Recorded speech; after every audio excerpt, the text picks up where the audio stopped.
আল্লাহ তাআলা বিভিন্নভাবে মানুষদেরকে নসিহত করতেছেন যে বান্দারা, তোমাদেরকে তো আমি আল্লাহ পাঠাইলাম ইবাদতের জন্য, তাহলে তোমরা কেন গুনাহের কাজ করতেছ? তোমরা জানো না আমি আল্লাহ তো তোমাকে ইবাদতের জন্য পাঠাইলাম, তাহলে তোমরা কেন গুনাহের কাজ করবা? ইবাদত করলে তো তোমরা জান্নাতে প্রবেশ করবা, আর যদি গুনাহের কাজ করো তাহলে তো জাহান্নামের মতো ভয়াবহ আগুনের মধ্যে নিক্ষেপ হইবা। তোমরা কি তা জানো না? হাসরের ময়দানে আপনাদেরকে জিজ্ঞাসা করা হবে, বান্দারে গুনাহের কাজ করছিলা কেন? আপনার মুখ বলবে, আল্লাহ গো আমি তো গুনাহ করি নাই। জবান বলবে, আল্লাহ আমি তো গুনাহ করি নাই। গুনাহের কাজ করতেছেন, আপনি মিথ্যা সাক্ষী দিবেন, মিথ্যা কথা বলবেন আল্লাহর দরবারে। আমরা আসলাম ইবাদত করার জন্যে, কেন গুনাহের কাজ করি? শয়তানের ওয়াসওয়াসায় পড়িয়া, নফসের দুকায় পড়ি গুনাহের কাজ করি। আল্লাহ তো আমাকে পাঠাইছেন না গুনাহের কাজ করার জন্য, আমাকে পাঠাইছেন আল্লাহর ইবাদতের জন্য, তাহলে কেন গুনাহের কাজ করি? আর তার বিনিময় কিছু জিনিস আমরা দুনিয়ার মধ্যে ফল হিসাবে পাই। ফল দুনিয়ার মধ্যেই গুনাহের কারণে অনেক বিভিন্নভাবে ফল উপভোগ করি। কেমন ফল? আল্লাহ কোরআনে কি বলেন? ওয়ামা আসাবাকুম মিন মুসিবাতিন ফাবিমা কাসাবাত আইদিকুম ওয়া ইয়াফু আন কাসীর। আল্লাহ রাব্বুল আলামিন দুনিয়ার মানুষদেরকে বলেন, দুনিয়ার বান্দাদেরকে বলেন, এ দুনিয়ার মানুষরা শোনো, দুনিয়ার বান্দারা শোনো, তোমরা যখন বিভিন্নভাবে মুসিবতের মধ্যে বড়, বিভিন্ন বিপদগ্রস্ত হও, বিভিন্ন সমস্যার মধ্যে পতিত হও, সেইগুলার কারণ হইল তোমাদের গুনাহ। বান্দারে গুনাহের কাজ করো বান্দা,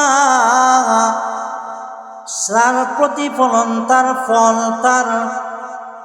ফল হিসাবে তোমাদেরকে বিভিন্ন মুসিবতের মধ্যে আমি আল্লাহ ফালায়া থাকি। তার কারণ কি এ বান্দা? তার কারণ হইল বান্দা, গুনাহের কাজ করো, বিভিন্ন ধরনের বিপদের মধ্যে পলানের মাধ্যমে যদি তুমি বান্দা সংশোধন হয়ে যাও, সেই বিপদ দেখিয়া, মুসিবত দেখিয়া বান্দা যাতে তুমি সংশোধন হয়ে যাও, আমি আল্লাহর দিকে ফিরে আসো। ও বান্দা, তার জন্য আমি আল্লাহ বিভিন্ন ধরনের মুসিবত দেই। এ বান্দা, আল্লাহ তো বলেন, ওমা আসাবাকুম মিন মুসিবাতিন ফাবিমা কাসাবাত আইদিকুম ওয়া ইয়াফু আন কাসীর। ও বান্দা, যত ধরনের মুসিবত আসে, সমস্ত মুসিবত তোমার গুনাহের ফল।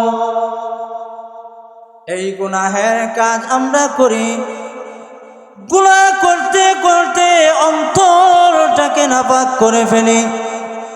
গুনাহের কাজ করতে করতে অন্তরটাকে গুনার দ্বারা অন্তর জ্বালায় দিছি, পুড়াইয়া দিছি। ওরে বান্দা, তুমি যখন গুনাহের কাজ করো, তাহলে তোমার অন্তরের মধ্যে কালি পড়ে যায়। হযরত ইবনে আব্বাস রাদিয়াল্লাহু তাআলা আনহু বলেন, এ উম্মতেরা শোনো, যখন তুমি গুনাহের কাজ করবা তখন তোমার অন্তরের মধ্যে একটা কালি পড়ে যায়। সেই কালি এমন কালো দাগ পড়ে যায়, সেই কালো দাগ কখন মুছে যায় তা জানোনি? ওরে বান্দা, সেই কালো দাগটা মুছে যায় বান্দা যখন তুমি আল্লাহর দরবারে দাঁড়াইয়া, আল্লাহর দরবারের সামনে দাঁড়াইয়া, আল্লাহর দরবারের কাছে গিয়া আল্লাহর কদমে সিজদা দিয়া বান্দা তুমি যখন বলো আল্লাহ, তোমার দরবারে তোমার গুনাহগার বান্দা হাজিরা দিলাম। ওরে বান্দা, তোমার দরবারে হাজিরা দিলাম, গুনাহগুলো সামনে রাখিয়া তোমার দরবারে হাজিরা দিলাম। আল্লাহ গো,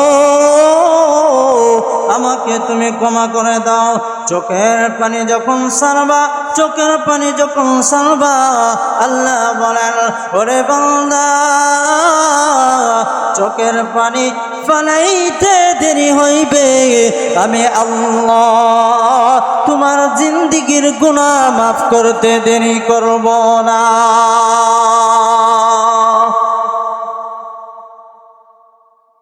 আল্লাহ রাব্বুল আলামিন বান্দাদেরকে খুবই মহব্বত করেন।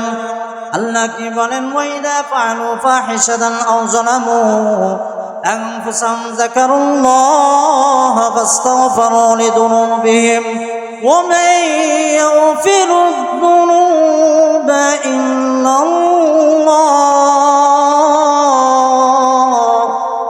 ওয়া লাম ইউসিররু আলা মা ফাআলু ওয়া হুম ইয়ালামুন।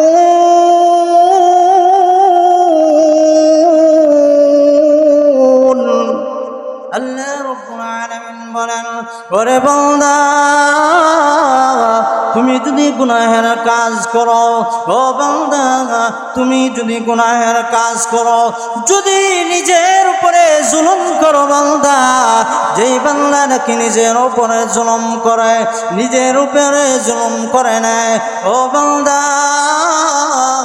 জুলুম করিয়া আমি আল্লাহর কাছে তওবা করবা বান্দা। দেখো না, তোমার মতো অনেক মানুষ গুনাহ করেছে, তওবা করেছে।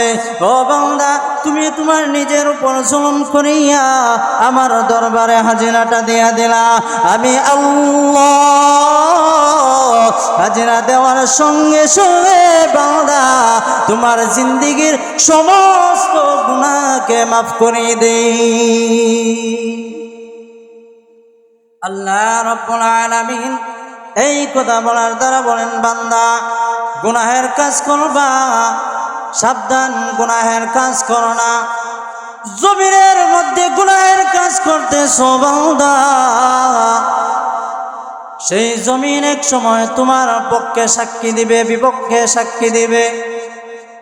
এই বান্দা গুনাহের কাজ করো। আমরা চলার পথে গুনাহের কাজ করি, রাস্তাঘাটে চলি গুনাহের কাজ করি, ঘুমের ঘরে যাই গুনাহের কাজ করি। ও বান্দা, খাবার খাও, গুনাহের কাজ করো বান্দা। বলবেন খাবার খাওয়ার মধ্যে গুনাহের কাজ কি? ঘুমের ঘরের মধ্যে গুনাহের কাজ কি? ওরে বান্দা, খাবার যখন খাও আল্লাহর নিয়ামত ভক্ষণ করো। আল্লাহর নিয়ামত ভক্ষণ করার সময় আমরা আমাদের মতো বান্দারা, আমাদের মতো নওজোয়ান ভাইয়েরা, আমাদের মতো মুরব্বী বাবারা অনেকে দেখবেন মোবাইল নিয়া মোবাইলের দিকে একবার তাকায় আর একবার খানার লোকমা দেয়, একবার মোবাইলের দিকে তাকায় আর একবার খানা লোকমাটা মুখের মধ্যে দেয়। এই বান্দা, তুমি খাবারের মধ্যে গুনাহ করলা, খাবারের থেকে গুনাহ করার কারণে খাবার থেকে বরকত চলে গেল। ও বান্দা, ঘুমের ঘরে যাও, মোবাইল ছাড়া ঘুমে ধরে না, হয় কিনা? অনেক হয় মোবাইল ছাড়া ঘুমে ধরে না। কারণ হইল ওরে বান্দা, শয়তান তোমাকে এমন মজা লাগাই দিছে, যেই মজার কারণে গুনাহের কাজ করতে এত মজা লাগে, যেই গুনার কারণে তোমার আল্লাহর জিকির করতে তুমি গাফেল হয়ে যাও। এই জন্য গুনাহের কাজ করবেন, সাবধানে কাজ করবেন। কারণ হইল বলবেন হাসরের ময়দানে আমি সমান দ্বারা মিথ্যা কথা বলবো, বান্দা সমান দ্বারা মিথ্যা কথা বলবে হাসরের ময়দানে। বলবেন আল্লাহ আমি জিন্দেগিতে কোনোদিন গুনাহের কাজ করি নাই। আল্লাহ বলেন বান্দা গুনাহের কাজ করো নাই, তোমার জন্য দুনিয়ার 8টা সাক্ষী তোমার জন্য রয়েছে। আল্লাহ বলবেন প্রথম সাক্ষী হইল ইয়াউমাইদিন তুহাদ্দিসু আখবারাহা বিআন্না রাব্বাকা আওহা লাহা। ওরে বান্দা জমিনের উপরে দাঁড়াইয়া দাঁড়াইয়া গুনাহ করবা, যেই জমিনের উপরে দাঁড়াইয়া গান শুনবা, নাচ গান করবা, ওরে বান্দা দুনিয়ার কোনো মানুষ দেখে না, দুনিয়ার কোনো মানুষ তোমাকে দেখবে না, কেউ কিছু বলবে না। সেই জমিন হাসরের ময়দানে তোমার বিপক্ষে সাক্ষী হইয়া জমিন বলবে আল্লাহ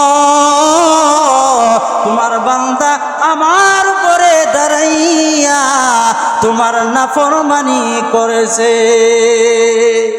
চিন্তা করেন গুনাহ করবেন কিনা। জমিনের মধ্যে দাঁড়ায় গুনাহ করতেছেন, সেই জমিন হাসরের ময়দানে সাক্ষী দিবে। শুধু জমিন না, আরো অনেক কিছু।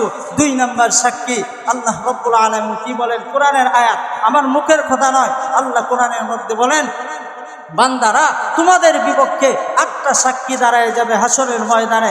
1 নাম্বার হইল যেই জায়গার মধ্যে দাঁড়াইয়া, যেই জমিনের মধ্যে দাঁড়াইয়া তুমি গুনাহের কাজ করবা, সেই জমিন তোমার বিপক্ষে সাক্ষী। হাসরের ময়দানে জবান দ্বারা যখন মিথ্যা কথা বলবেন, আল্লাহ সূরাতুল ইয়াসিনের মধ্যে বলেন আল-ইয়াওমা নাখতিমু আলা আফওয়াহিহিম ওয়া তুকাল্লিমুনা আইদিহিম ওয়া তাশহাদু আরজুলুহুম বিমা কানু ইয়াকসিবুন। বান্দা তোমার জবান দ্বারা যখন মিথ্যা কথা বলবা, আল্লাহ রাব্বুল আলামিন তোমার জবানের মধ্যে মোহর মেরে দিবেন, জবানকে বন্ধ করে দিবেন। আর তোমার বিপক্ষে তোমার দুনো হাত সাক্ষী হয়ে যাবে, তোমার দুনো পা সাক্ষী হয়ে যাবে। হাত বলবে আল্লাহ তোমার বান্দাকে হাতটা দিয়েছিলাম, আমি হাতকে দিয়েছিলাম তোমার কোরআন স্পষ্ট করার জন্য, তাসবিহ পড়ার জন্য, ভালো কাজ করার জন্য। আল্লাহ তোমার বান্দা আমাকে কোরআন স্পষ্ট করে নাই, আমার হাত দ্বারা গুনাহের কাজ করেছে, এমন গুনাহ করেছে যেই গুনাহ দ্বারা আমি যদি জবান এমন হইতো, আমার হাতের মধ্যে যদি জবান হইতো, আমি সঙ্গে সঙ্গে তার প্রতিবাদ করতাম।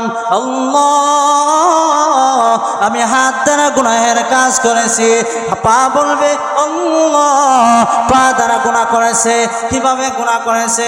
আল্লাহ পা দ্বারা নাচ গান করেছে, পা দ্বারা হাঁটিয়া হাঁটিয়া মাহফিলে আসার কথা মাহফিলে যায় নাই, গানের মধ্যে যায়। ওয়াজ শোনার কথা ওয়াজ শুনে নাই, গানের মধ্যে যায়।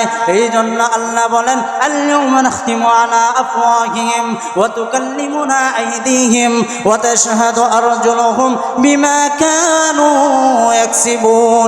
1 নাম্বার সাক্ষী হইল জমিন, 2 নাম্বার সাক্ষী হইল হাত, 3 নাম্বার সাক্ষী হইল পা। আরো রইছে কয়টা? 5টা।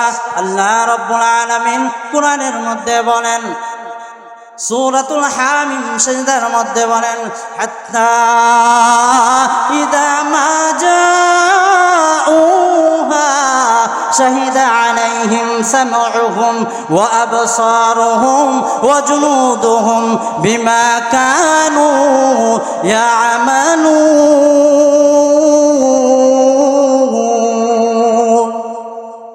আল্লাহ রাব্বুল আলামিন বলেন ওরে বান্দা তোমার বিরুদ্ধে তোমার কান সাক্ষী হয়ে যাবে, তোমার চোখ সাক্ষী হয়ে যাবে। ও বান্দা কান তোমার বিরুদ্ধে সাক্ষী দিবে, বলবে আল্লাহ আমি কানকে দিয়েছি না তোমার কোরআন তেলাওয়াত শোনার জন্য, তোমার মাহফিলের ওয়াজ শোনার জন্য, নসিহত শোনার জন্য, ভালো কাজ শোনার জন্য। আল্লাহ, আমি কান দ্বারা প্রতিটা কদমে কদমে, প্রতিটা সেকেন্ডে সেকেন্ডে কানের মধ্যে ইয়ারফোন লাগাইয়া গান শুনেছে, তোমার বান্দা ইয়ারফোন লাগাইয়া অশ্লীল ছবি দেখেছে। ও বান্দা বলবে, চোখ বলবে, ও চোখ তুমি কি দেখেছো? চোখ বলবে আল্লাহ, চোখ দ্বারা তো ভালো জিনিস দেখার কথা, কোরআন দেখার কথা, মাদ্রাসা দেখার কথা, মাদ্রাসার পড়া দেখার কথা। কোরআনের মাধ্যমে বলা হয়েছে যে তুমি মাদ্রাসার পথ দেখো, ওয়াজ মাহফিল দেখো, কোরআন দেখো, কিতাব দেখো, কিন্তু চোখ বলবে আল্লাহ, এই চোখ দ্বারা যত ধরনের অশ্লীল কাজ রয়েছে, সমস্ত অশ্লীল কাজ আমি চোখ দ্বারা সে দুনিয়াতে তাকিয়া তাকিয়া দেখেছে। এই জন্য আল্লাহ রাব্বুল আলামিন বলেন, ওরে বান্দা, দুনিয়ার মধ্যে গুনাহের কাজ করবা, 1 নাম্বার জমিন তোমার বিরুদ্ধে সাক্ষী হয়ে যাবে, 2 নাম্বার হাত তোমার বিরুদ্ধে সাক্ষী হয়ে যাবে, 3 নাম্বার তোমার পা বিরুদ্ধে সাক্ষী হয়ে যাবে, 4 নাম্বার হইল তোমার কান, যেই কান তোমার শরীরের মধ্যে ফিট করা, সেই কান তোমার বিরুদ্ধে সাক্ষী হয়ে যাবে। 5 নাম্বার হইল তোমার চোখ, চোখ তোমার বিরুদ্ধে সাক্ষী হয়ে যাবে। 6 নাম্বার হইল তোমার শরীরের চামড়া, শরীরের চামড়া আছে না, চামড়া, চামড়া তোমার বিরুদ্ধে সাক্ষী হবে। বলবেন চামড়া কিভাবে সাক্ষী দিবে? আল্লাহ কোরআনে কি বলেন? وقالوا لجنودهم لم شهدتم علينا قالوا أنطقنا الله الذي أنطق عليه। আল্লাহ রাব্বুল আলামিন, আল্লাহ রাব্বুল আলামিনের দরবারে চামড়া হাজির হবে, বলবে আল্লাহ লিমা শাহিদতুম আলাইনা, আমি সাক্ষী দিলাম মওলা, আমি চামড়াকে দেখার জন্য, আমি চামড়ার সৌন্দর্য তুমি দিয়েছো, সেই সৌন্দর্য বেগানা পুরুষ দেখাইছে, সেই সৌন্দর্য বেগানা মহিলা দেখাইছে। আল্লাহ, সেই সৌন্দর্য দ্বারা তোমাকে উপভোগ করার কথা, আল্লাহ তোমার প্রশংসা করার কথা, আল্লাহ তোমার প্রশংসা করে নাই। এই চামড়া বলবে আল্লাহ, আমি চামড়াকে দেখাইয়া দেখাইয়া সে গুনাহের কাজ করেছে, ওগো আল্লাহ তার বিপক্ষে আমি সাক্ষী দিলাম। লিমা শাহিদতুম আলাইনা ক্বালু আনতাকানা আল্লাহুল্লাযী আনতাকা আলাইহি। আল্লাহ বলেন, এ বান্দা তোমার শরীরের চামড়া পর্যন্ত সাক্ষী দিবে। 7 নাম্বার হইল কিরামান কাতিবিন, 2 কাদের 2 জন ফেরেশতা। কোরআনের মধ্যে বলা হয়েছে কিরামান কাতিবিন ইয়ালামুনা মা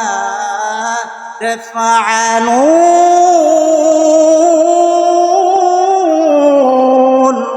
আল্লাহ রাব্বুল আলামিন বলেন, 2 কাদের মধ্যে 2 জন ফেরেশতা আছে, তার নাম হইল কিরামান কাতিবিন। 2 জন ফেরেশতা তোমার প্রত্যেকটা সেকেন্ডে তুমি যত ধরনের গুনাহের কাজ করো, সমস্ত গুনাহের কাজ লেখা হইতেছে।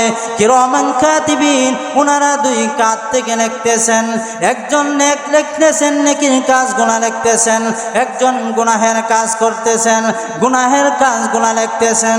কিরামান কাতিবিন, এই জন্য বলা হয়েছে বান্দা যত ধরনের গুনাহের কাজ করবা, সমস্ত গুনাহ আল্লাহ রাব্বুল আলামিন নিজে সাক্ষী নিবেন না। সমস্ত গুনাহের কাজ করবা, সমস্ত জিনিস আপনার শরীর থেকে যত গুনাহ জিনিস রয়েছে, সেই শরীরগুলা তোমার বিরুদ্ধে সাক্ষী দেবে, জমিন তোমার বিরুদ্ধে সাক্ষী দিবে। কিরামান কাতিবিন, 2 জন ফেরেশতা তোমার বিরুদ্ধে সাক্ষী দিবে। বান্দা যেখানেই যাও না কেন, যত ধরনের গোপনে গুনাহ করো না কেন, সমস্ত গুনাহের জন্য আল্লাহ রব্বুল আলামিন তোমার বিপক্ষে সাক্ষী নিবেন তোমার শরীরের অংশ থেকে। নিজের শরীরেই আপন না, আপনি অন্যজনকে আপন ভাববেন কিভাবে? যেই জমিনের মধ্যে দাঁড়াইয়া বসবাস করতেছেন, গুনাহের কাজ করতেছেন, সেই জমিন তো হাসরের ময়দান সাক্ষী দিবে। আর এমন জমিন রয়েছে যেই জমিনের মধ্যে দাঁড়াইয়া নেকের কাজ করবেন, সেই জমিন আপনার পক্ষে সাক্ষী দিবে, বলবে আল্লাহ এই জমিনের মধ্যে সে সেজদা দিয়েছে, আপনার কদমে সেজদা দিয়েছে। আল্লাহ যতক্ষণ পর্যন্ত তোমার বান্দাকে জান্নাতের মধ্যে প্রবেশ না করাইবা, ততক্ষণ পর্যন্ত আমি জমিন একটুর জন্য সর্বনা। কিছু জমিন এমন সাক্ষী দিবে, আর কিছু জমিন আপনার বিপক্ষে সাক্ষী দিবে। আল্লাহ দুনিয়ার মধ্যে থাকিয়া তোমার বান্দা আমার উপরে দাঁড়াইয়া নাফরমানি করেছে, আল্লাহ তাকে কোনোদিন ছাড় দিবেন না। চিন্তা করেন কোথায় দাঁড়ায় গুনাহ করবেন।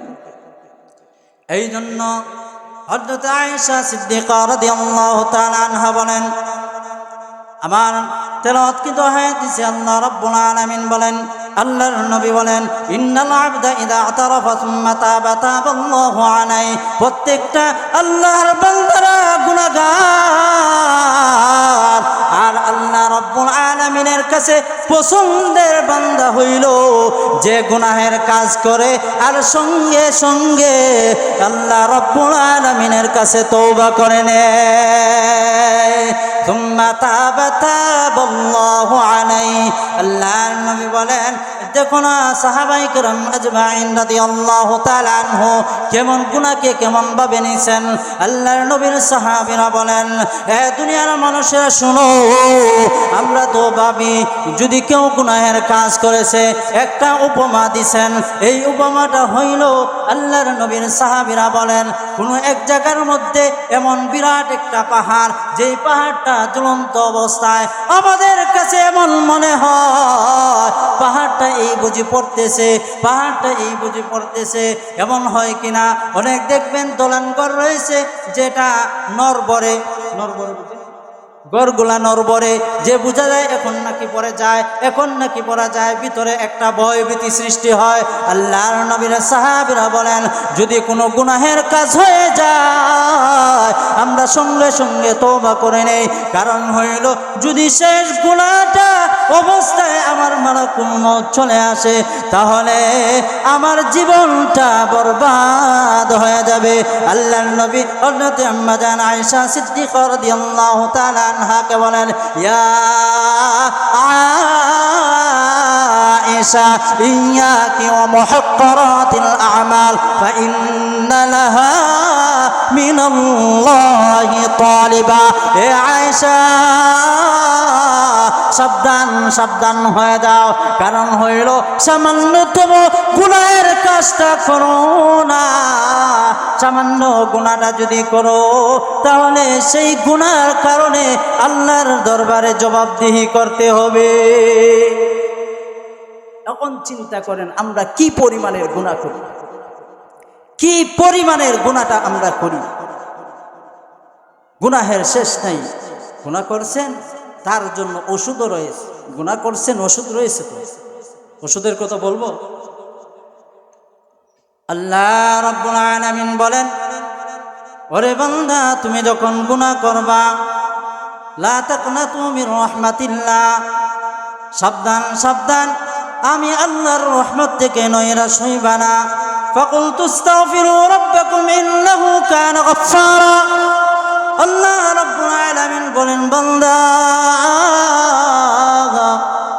গুনাহের কাজ করেছো, আমি আল্লাহর দরবার থেকে নৈরাশ হইও না। ওরে বান্দা, হাঁটার মধ্যে গুনাহ করেছো, গুনাহের কাজ করে ফেলেছো, সঙ্গে সঙ্গে বলো আস্তাগফিরুল্লাহ আস্তাগফিরুল্লাহ আস্তাগফিরুল্লাহ। ওরে বান্দা, ঘুমের ঘরে গেছো, ঘুমের ঘরে শুইয়া শুইয়া গুনাহের কাজ করে ফেলেছো, সবাই বলো আস্তাগফিরুল্লাহ আস্তাগফিরুল্লাহ। আল্লাহ, গুনাহ করেছি, আমাকে ক্ষমা করে দাও। গুনাহের কাজ করে ফেলেছি, আল্লাহ আমাকে ক্ষমা করে দাও। আল্লাহ চাইলে সমস্ত বান্দাদের গুনাহ মাফ করতে পারেন কিনা? পারেন কিনা? আল্লাহ রাব্বুল আলামিন সমস্ত গুনাহ মাফ করতে পারেন। তার উদাহরণ দিতেছি, হাদিস শরীফের মধ্যে আছে আল্লাহ রাসূল সাল্লাল্লাহু আলাইহি ওয়াসাল্লাম একটা ময়দানের মধ্যে বসা, একটা জায়গার মধ্যে বসা, সাহাবায়ে কেরাম আজমাইন রাদিয়াল্লাহু তাআলা আনহুমা উনাদেরকে একটা মজলিসের মধ্যে বসা, আমি যেভাবে বসছি উনি নসিহত করতেছেন, হঠাৎ করে বলতেছেন, এই সাহাবীরা শোনো, তোমাদের আগের যুগের জমানার নবী আলাইহি ওয়াসাল্লামের একটা ঘটনা তোমাদেরকে শোনাই। আল্লাহ বিভিন্ন জাতের গুনাহকে আল্লাহ মাফ করে দেন। সাহাবায়ে কেরাম আজমাইন রাদিয়াল্লাহু তাআলা আনহুমা ওনারা বলতেছেন, ইয়া রাসূলুল্লাহ, তাহলে আপনি আমাদেরকে এই ঘটনাটা শোনান, আমরা যদি এই ঘটনা শুনিয়ে উপকৃত হই তাহলে আমাদের জন্য লাভ হবে। সাহাবায়ে কেরাম আজমাইন রাদিয়াল্লাহু তাআলা আনহুমা ওনাদেরকে উদ্দেশ্যে উনি বলতেছেন, শোনো, তোমাদের আগের যুগের যে উম্মতেরা ছিল তার মধ্যে এক বনি ইসরাইলের অনেক ঘটনা রয়েছে। বনি ইসরাইল এমন একটা জাত ছিল, বংশ ছিল, এটারে বলা হয় গারতেরা বংশ। গারতেরা বুঝুন, আপনার এলাকায় কি হয় আমি জানি না। গারতেরা বুঝুন, গারতেরা বংশধর।